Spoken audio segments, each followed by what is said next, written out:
Let's talk about tomorrow's preseason game against the Philadelphia Eagles. In the first preseason game against Carolina, we got a heavy dose of certain rookies, but we didn't see a ton from Dylan Sampson and Harold Fannin Jr. Jason, in preseason game number 2, do you expect those two rookies to be more heavily involved in the Browns' game plan? It may actually be preseason game 3 when they're more heavily involved. Sampson, particularly, has carried a heavy load this week in the joint practices. He's been up with a lot of the starters, which may indicate that you may not see a lot of him against Philly because they may be saving him for when they play more of their starters next week against the Rams. Regardless of when we see a heavy dose of Sampson in this preseason, you're going to see a heavy dose of him in the regular season, and that's certainly what matters more. SEC Player of the Year, a little bit undersized. He can play, and I'm really curious to see how he translates to the NFL game. If you win Player of the Year in the SEC as a running back, that's a crown. That's a crown that you can hold high on your head. Fannin's a little bit more interesting. I think he's a little bit more of a project, but I think he's going to play a ton in 2 tight end sets with David Njoku. Kevin Stefanski loves tight ends. We saw a heavy dose of 2 tight end sets early in his time here. Kind of got away from it a little bit at times with Deshaun when they were trying to make the Deshaun thing work. And now I think, certainly he's got ability as a pass catcher, a little bit raw, needs a little bit of polish on him. I don't know. I'm not sure what to anticipate what to see from him this weekend. But again, I think he's going to hold a role in the regular season, and that's what matters more. Yeah, I agree. Right now, I think they got Dylan Sampson on starters reps. And they're like, listen, we already got one running back and Judkins out. We don't know when he's coming back. We're going to lean heavily on the run game and what we want to do. I'm cool. Running backs that hit the ground running, he might not see more time until that 3rd week. And I actually agree with Jason. I think Harold Fannin Jr., I think right now what he's trying to figure out is they got him learning multiple positions. Tight end is already the most difficult position to translate into the league because you have to learn how to block. And you have to be able to pass block. You got to be able to run block in the run game. But you also have to be able to run crisp routes, catch the football. So it's a 2-layered thing to learning that position. And they have him learning a lot of positions, H-back, some fullback, some other different things like that, splitting them out wide. So there's a lot of stuff being thrown at him. I think he's going to be a big part of what they want to do. I think you may not see these guys really get comfortable to the regular season, which is okay, because as long as they get them reps in the regular season and they start to progress and show that tape, I'm okay with it. He's a weapon, G. And if you go back to Harrison Bryant, they put him in an H-back role in the lead blocker. He was even the backup quarterback.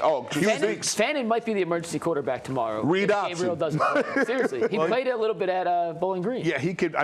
Maybe he turns into the quarterback sneaker like Bryant was at times. But I do think that he's versatile, and he could really evolve. I don't know he's there yet. He could really evolve into a weapon for this team. I was frustrated against Carolina that neither of those two was featured more. And it was in the moment.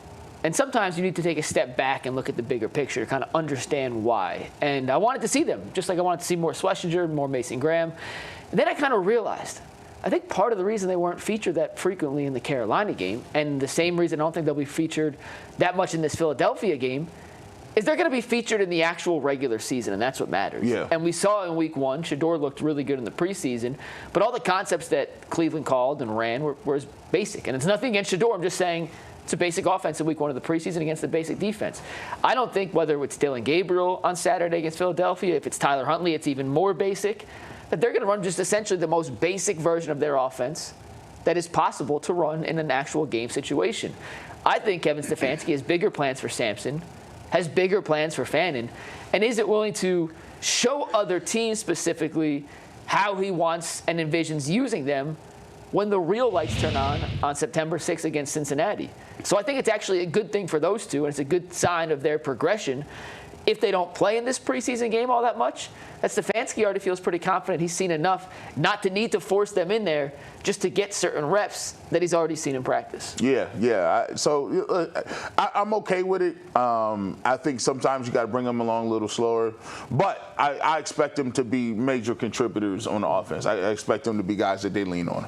Before we wrap up here, we did not do this in the YouTube show, which you can go back and find a abbreviated version of our YouTube show today because we had some technical difficulties launching.